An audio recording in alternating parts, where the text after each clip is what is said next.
Despite all of the best efforts so far and all of the incredible advancements in the vaccination campaign across the country, Israel is still hitting yet another daily landmark for the rise in COVID infections. The youthful feeling of invincibility now obliterated by the latest changes in coronavirus's trend lines.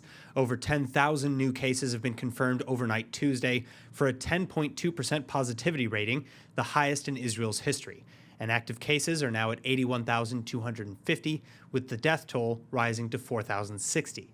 Dr. Yael Haviv Yadid, head of the Sheba Medical Center's ICU, saying that more and more young patients with no underlying health conditions are presenting in life-threatening condition, however, and that this is, quote, no longer an old people's disease. And perhaps at most risk of all is pregnant women. Doctors nationwide now begging all expecting mothers to get vaccinated as soon as possible, both for the sake of themselves and for their babies. And this as at least 10 pregnant women are now hospitalized in critical condition with coronavirus. In fact, 4 babies have already been delivered under coronavirus-caused conditions, mostly by emergency cesarean procedures before the projected due date, and 1 newborn has tragically died. As for the risks associated with vaccination during pregnancy, currently there is very limited data available for the effects of the vaccine during gestation.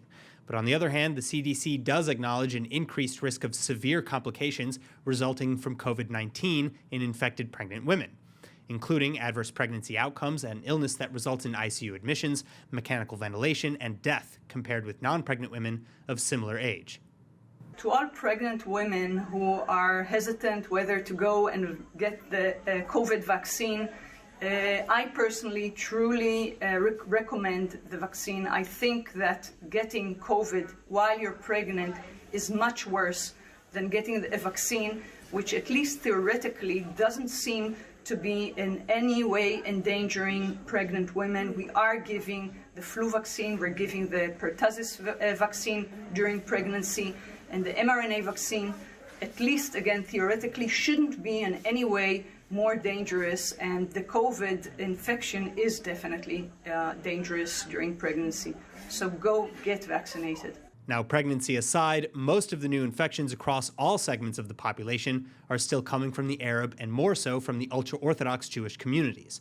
Just last month, at least 12,000 students from the Haredi communities alone were infected, with the highest morbidity in the ages between 10 and 16, or high school-aged yeshiva students.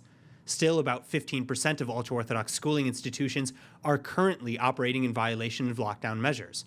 Prime Minister Netanyahu then joining in on the latest calls, begging the ultra-Orthodox leaders to take things more seriously.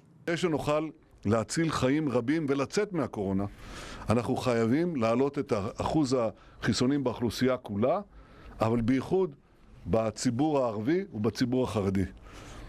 בכל מקום שאני הולך אני קורא לאנשים להתחסן, אני עושה זאת גם כאן היום בבית שמש, אני שמחתי לשמוע מראשת העיר שיש כאן התקדמות ויש עלייה גדולה, אבל אני בכל זאת רוצה להפנות את דבריי כאן לציבור החרדי ולבקש מכם לכו להתחסן. לכו להתחסן.